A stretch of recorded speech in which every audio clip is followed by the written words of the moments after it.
nosotros desde el Ejecutivo somos respetuosos de lo que se haga en el Congreso. Si el Congreso decide adelantarlos al 2023, que lo adelante al 2023.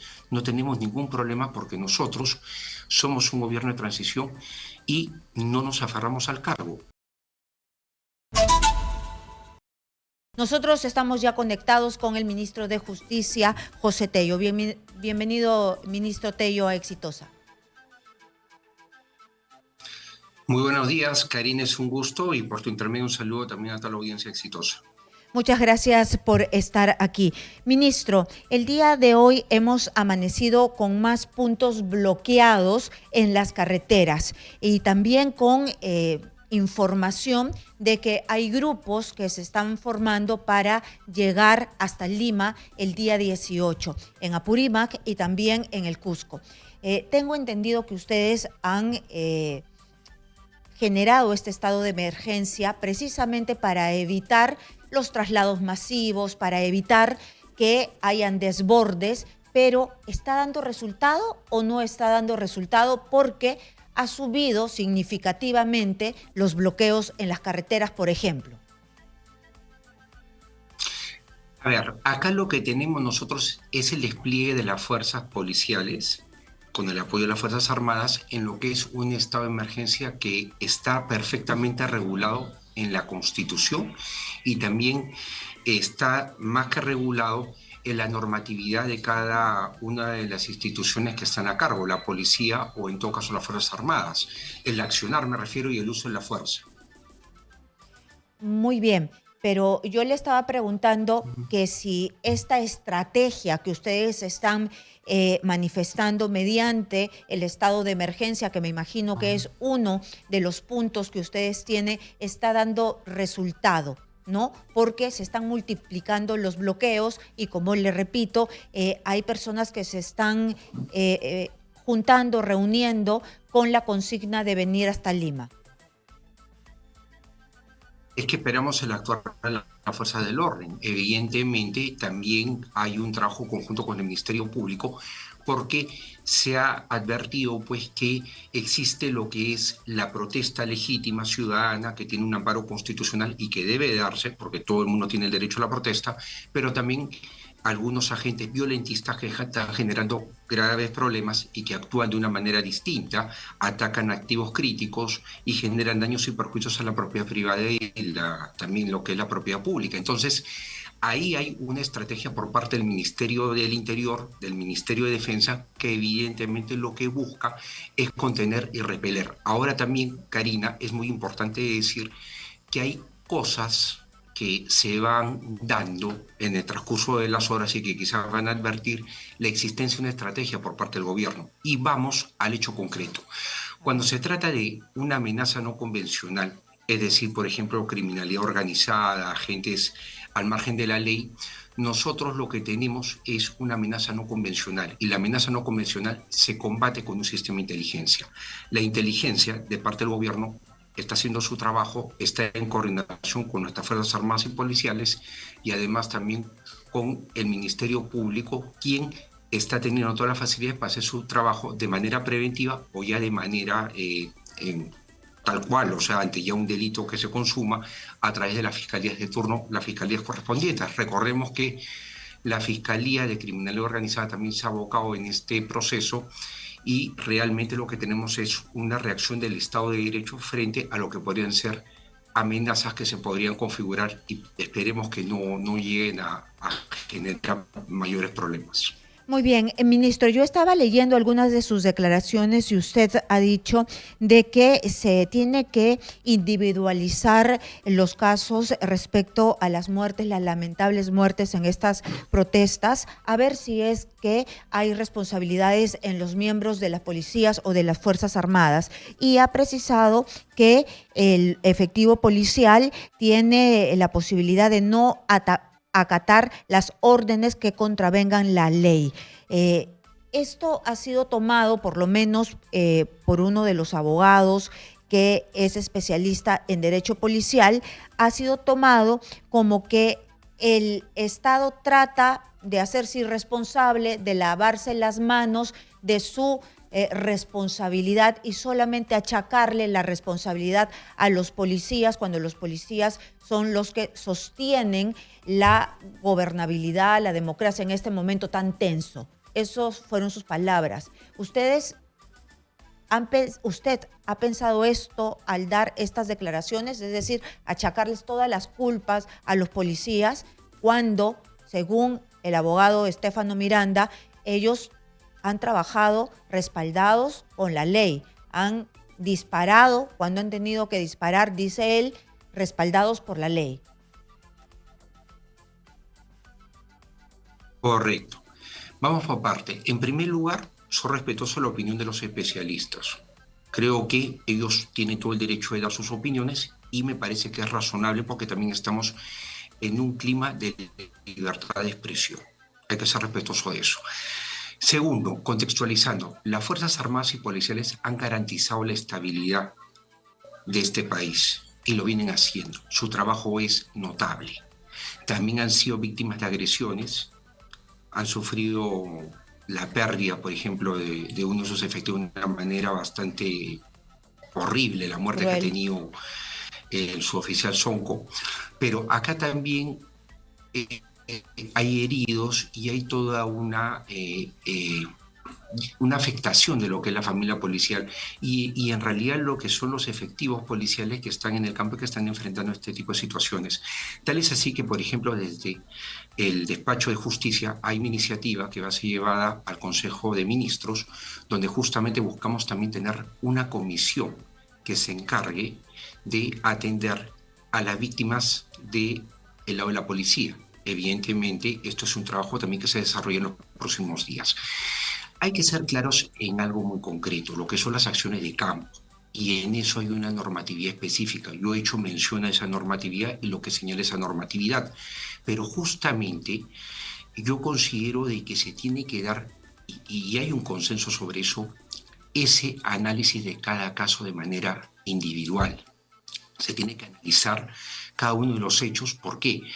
Porque no necesariamente la responsabilidad de las muertes puede ser por el lado de las fuerzas policiales o las Fuerzas Armadas. Pueden haber otros agentes también que han intervenido y de hecho que todo esto es materia de investigación. Y ¿sabes qué cosa, Karina? Por un tema de respeto en general de todo el proceso, del dolor de las propias víctimas, sean del lado policial, sea del lado de la ciudadanía, de los que han protestado, los que han estado fortuitamente por ahí, sea del lado donde venga, creo que debemos dejar que esto se esclarezca en el Ministerio Público, que es la instancia que está conduciendo a la investigación y que cuenta con todas las facilidades para hacer su trabajo. Es Me decir, parece que sobre eso entrar hacia más es algo, si me permite cerrar la idea, sí. es algo que podría llevarnos a un tema que podríamos entrar en conjeturas y no es si por ese lado. De acuerdo, lo entiendo, pero lo que yo quiero dejar claro, para que no quede en el aire las cosas, lo que usted me quiere decir es que las investigaciones van a determinar individualmente las responsabilidades porque en este momento no se puede decir de dónde salieron todas las balas. Pueden haber infiltrados, puede haber gente que no fue de la policía, que no fueron de las Fuerzas Armadas. Y esto a razón de las mismas declaraciones de la presidenta. Por supuesto que sí. Entonces, acá hay determinación de responsabilidades individualizadas en materia penal. Entonces, hay que dejar que el Ministerio Público haga su trabajo y para tal fin se le está dando toda la ayuda necesaria de parte del Ejecutivo, toda la ayuda necesaria. Y además también todo el acceso a información que entenderás, y creo que entienden todos nuestros televidentes, es una información clasificada por ser de seguridad del Estado. Pero sí tiene acceso al Ministerio Público para que pueda abocarse, de acuerdo a su competencia, a determinar responsables y sancionar. Porque hay algo acá importante. La vida es un valor supremo y como sociedad debemos nosotros conservar la vida. Las protestas son derechos constitucionales. También lo ha aclarado y aprovecho este espacio para aclararlo. Como dijo la presidenta, no todos los que han salido a protestar son vándalos. Los que han salido a protestar, muchos de ellos son personas que tienen demandas insatisfechas. Ha habido gente que se ha involucrado ahí, ha generado actos de violentismo, que han marcado una diferencia, y esto también lo he dicho públicamente, enorme con lo que ocurrió, por ejemplo, en el año 2020. En estas protestas que hemos tenido recientemente, ha habido acciones casi ya estratégicas en todo el sentido de la palabra, que han ido pues hacia la toma de activos críticos como aeropuertos y demás vías y zonas sensibles que obviamente requieren de una protección por una seguridad y funcionamiento mismo del país. Entonces, acá hay que tener en cuenta cómo se han ido dando las cosas y separar esta temática de lo que va a ser el proceso de determinación de responsabilidades de lo que es también un debate político. En ese sentido, por favor, Karina, permíteme ser bastante claro. Los tiempos en política a veces son demasiado abrumadores. Todo es muy rápido en política. Tú, como una periodista muy experimentada, sabes que la coyuntura cambia y definitivamente los puntos de agenda cambian y los temas cobran mayor o menor relevancia. Pero ahora, por ejemplo, se está tocando mucho una serie de temas que están vinculados con todo esto de las muertes y demás, que son materia de investigación, y hay que separar que lo político tiene un ritmo, mientras que las investigaciones que hace el Ministerio Público tienen otro ritmo. Entonces hay que entender que la justicia va manejándose como que en cuerda separada de todo esto. Muy bien, yo quería preguntarle si es que lo político se puede equiparar también a las protestas sociales, porque la presidenta de la República salió a decirle al Congreso de una vez aprueben esta segunda votación para el adelanto de elecciones. Si lo aprobaran, hay posibilidad de adelantarlo para el 2023, que es lo que piden en las protestas. A ver, el Ejecutivo presentó un proyecto de ley orientado a que las elecciones se adelanten para abril de 2024. Ha tenido una primera votación, espera una segunda votación. Hasta ahí nosotros vemos cómo está el escenario. Se ha recomendado adelantar la segunda legislatura para que este adelanto de elecciones se vote cuanto antes. Podrían adelantarla, por ejemplo, para el mes de febrero, la segunda legislatura en el Congreso de la República, pero es una decisión de este poder del Estado. Ahí nosotros tenemos que marcar una distancia porque es una decisión que solamente le compete al Congreso de la República. Pero ustedes Ahora, tienen lo que tú mencionas, la posibilidad, sí, ustedes Karina, tienen, a ver, dígame sí, por la sí, disponibilidad, discúlpame, ¿no? justamente iba a ese punto porque tu pregunta me parece sumamente valiosa y en verdad quiero ir hacia las elecciones en el año 2023, si me permites. Si, por ejemplo, se adelantaran las elecciones para el 2023, tendría que haber una iniciativa desde el propio Congreso de la República que solicite, o sea, bueno, que sea, que sea una propuesta, un proyecto de ley de reforma constitucional, que en primera votación, de acá hasta el 31 de enero, opte por adelantar las elecciones al año 2023 y tenga una segunda votación en la siguiente legislatura. En el caso del 2024-2023 pasa por reforma constitucional. Yo quería responder esto que todavía me habías preguntado, Karina, y ser claro. Nosotros, para darle, digamos, un corolario, un cierre a este punto, nosotros desde el Ejecutivo somos respetuosos de lo que se haga en el Congreso. Si el Congreso decide adelantarlos al 2023, que lo adelante al 2023. No tenemos ningún problema porque nosotros somos un gobierno de transición y no nos aferramos al cargo. Simplemente que se tenga que dar una transición de la mejor manera para que quienes asuman el gobierno puedan tener 5 años de estabilidad por delante. Lo que sí es importante también agregar es que las reformas políticas, por ejemplo, de carácter constitucional, carácter legal, no podrían darse, por lo menos las constitucionales no.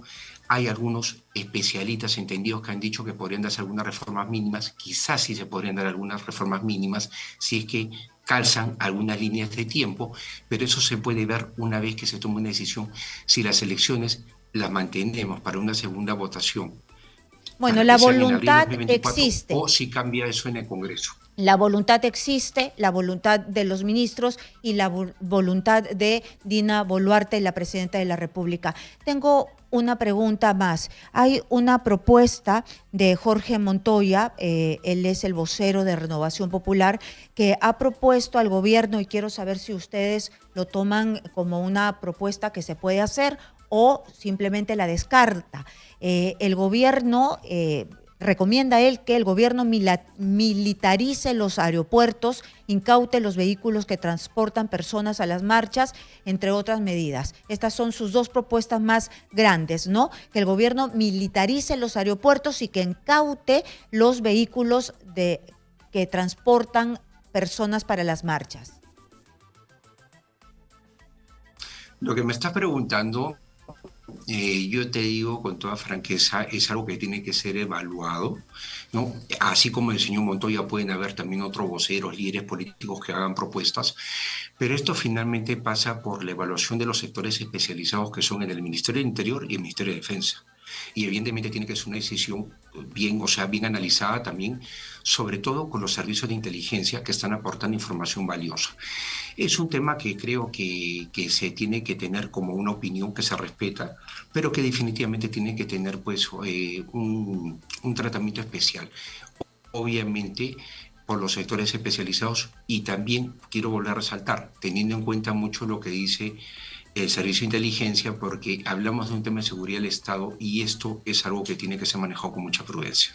Muy bien, ayer se le hizo una entrevista a la hija cuñada, a la cuñada de Pedro Castillo, y Jennifer Paredes, y ella dijo que Dina Boluarte, la presidenta, tenía que asumir la responsabilidad política, toda la responsabilidad de los muertos, porque no se le podía echar la culpa a su papá, porque quien asumía el gobierno tenía que asumir con los pasivos y con los activos. ¿Qué piensa usted al respecto? Bueno, estamos asumiendo también una protesta ciudadana que tiene demandas insatisfechas y podríamos enumerar los últimos 30 años de gobierno. Cuando uno viaja a regiones, Karina, y tampoco no me estoy desviando del punto de tu pregunta, pero cuando uno viaja a provincia encuentra mucha gente que está molesta, está fastidiada porque simplemente no ha sido atendida. Y últimamente se siente mucho más molesta porque han visto que su clase política se viene peleando literalmente desde el año 2016 hasta la fecha sin encontrar solución a las demandas del día a día, que son lo que a ellos les interesa. Para eso tienen gobernantes, para que los gobiernen. Entonces, en ese orden de ideas, tratamos también de ser bastante claros y enfáticos. Hay personas que han salido con un legítimo interés a protestar de acuerdo a sus prerrogativas constitucionales, pero hay otras personas que lamentablemente se han metido en un acto de violentismo que son injustificables y que ameritan que el Estado de Derecho actúe contra ellos, como corresponde. Yo le En preguntaba salvaguarda también de otros derechos fundamentales. Ajá. Yo le preguntaba específicamente sobre las declaraciones de Jennifer Paredes, la hija de Pedro Castillo, porque el premier en una de sus declaraciones dijo que esta violencia venía directamente de Barbadillo, y en Barbadillo está Pedro Castillo. Entonces, la hija de de Pedro Castillo dice específicamente de que estas lamentables muertes no tienen nada que ver con su padre y que asuma la responsabilidad Dina Boluarte.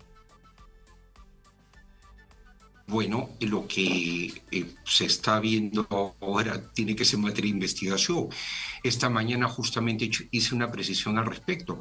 Se tiene que investigar realmente qué está ocurriendo, en este caso con la visita del señor Pedro Castillo, que también aprovecho para aclarar. Las visitas, Nosotros, así es. en el Ministerio de Justicia tenemos al INPE. Sí, Así es. a Pedro Castillo. Ustedes Nosotros tienen en el el INPE. Ministerio de Justicia tenemos al INPE, correcto, y permíteme precisarte. El tratamiento que tiene el señor Pedro Castillo es el mismo que tiene cualquier recluso en su condición. En consecuencia, si hay medidas especiales respecto de las visitas que pudiese tener, es un tema que lo tiene que determinar un juez a pedido del Ministerio Público. O sea, el Ministerio Público podría pedir algún tipo de tratamiento especial en caso, por ejemplo, que lo considere, y esto tendría que ser, obviamente, avalado por un juez quien daría un mandato para tener un régimen especial. Habría que evaluar en todo caso si es que la visita del señor Pedro Castillo, que hemos visto que ha habido cierta actividad en las redes, han salido Twitter a su nombre, ¿correcto? Si es que se han dado algún tipo de instrucciones o demás cosas, habría que eso también hacerlo en materia de una investigación, la cual se tiene que llevar adelante. En todo caso, estoy seguro que el Ministerio Público va a tomar acciones correspondientes porque es lo que corresponde a un Estado de Derecho. También hay que ser bien claros en algo. El Ministerio Público es un organismo constitucionalmente autónomo titular de la acción penal. Entonces nosotros, más allá de estos trascendidos, solamente nos queda esperar que el Ministerio Público actúe si lo considera pertinente y pueda abrir una carpeta fiscal. Y por qué no también pueda evaluar si es que el régimen penitenciario, las visitas y demás del señor Castillo se mantiene, o en todo caso, por un tema de seguridad o ante la posibilidad de que pudiese cometerse algunos delitos, muy bien tome algunas acciones en un sentido contrario. Ministro, pero Pero ustedes no pueden nosotros hacer no algo, podemos ministro. interferir. Ajá, pero ustedes no pueden hacer algo porque el Premier dice que toda esta violencia se genera o tiene que ver con Pedro Castillo desde Barbadillo. Sin embargo, entra uno de los investigados en la red de corrupción y que tiene que ver con especialidad en inteligencia, el señor Chimabucuro. Y también entran los congresistas de izquierda, que el mismo Ejecutivo ha dicho que algunas veces asusan, ¿no?, con mensajes políticos. El INPE, el Ministerio de Justicia, no tiene nada que ver con las visitas, quién entra, quién sale, o simplemente es el Ministerio el Ministerio Público, o es que ustedes pueden hablar con su procurador, exponer esto ante el Ministerio Público para que hayan más restricciones. Karina, es el Ministerio Público quien tiene que actuar, porque este es un Estado de Derecho. Nosotros tenemos a la persona recluida, el INPE tiene a la persona recluida con un trato similar al de cualquier otro detenido. Si el Ministerio Público considera que hay un problema de seguridad que se está generando desde el Barbadillo, por parte del expresidente Pedro Castillo, se están generando este tipo de situaciones que ya van hacia una esfera delictiva, habrá que tomar acciones, es su competencia hacerlo, porque yo lo mencioné hace un rato y de manera bastante clara. El Ministerio Público, de acuerdo al artículo 158 de la Constitución, y lo cito, es quien es titular de la acción penal y es quien se encarga de perseguir el delito y de alguna otra manera salvaguardar la legalidad. Confiemos en que se tomen las acciones correspondientes por parte de este organismo constitucionalmente autónomo y nosotros estamos para darle todas las facilidades del caso en el cumplimiento de las mismas. Muy bien. Y el tema de las horas que se quedan, porque ayer en un reportaje de Cuarto Poder decían que la hermana de Pedro Castillo se quedó hasta 4 horas, 5 horas en el penal. ¿Eso es un régimen normal? ¿Así reciben a sus familiares en cualquier otro penal? Los detenidos, los reclusos, para emplear el término más exacto, tienen un régimen similar, ¿correcto?